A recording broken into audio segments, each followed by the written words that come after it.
Sa vitesse, ses voies contiguës et les automobilistes téméraires lui valent le surnom d'autoroute de la mort. Les préoccupations au sujet de sa sécurité demeurent, comme le révèle le sondage Segma de Radio-Canada et Le Droit. Ça n'a pas de bon sens, c'est dangereux. T'es mieux à 148.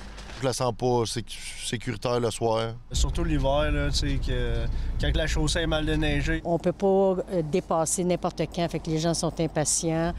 Sur les 687 Gatinois qui ont répondu au sondage du 14 au 21 octobre, près de la moitié évitent l'autoroute 50 par peur.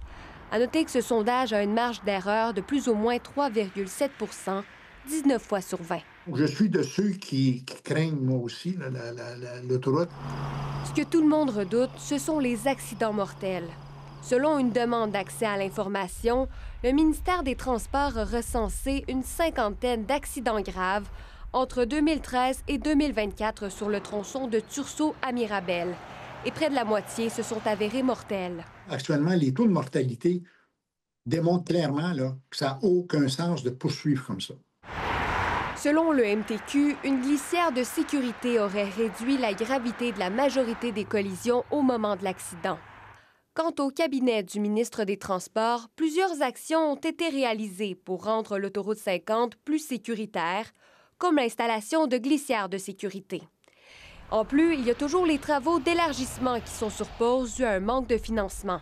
Le préfet souhaite que Québec s'y attarde plus sérieusement, notamment lors du prochain budget provincial. Est-ce qu'on peut réinscrire le dossier de l'autoroute 50 en mode continu d'ici 2030 ou 2031 pour qu'elle soit complétée? C'est la seule façon, moi, je pense, de nous sécuriser puis de nous donner une raison d'espérer que ça va s'améliorer.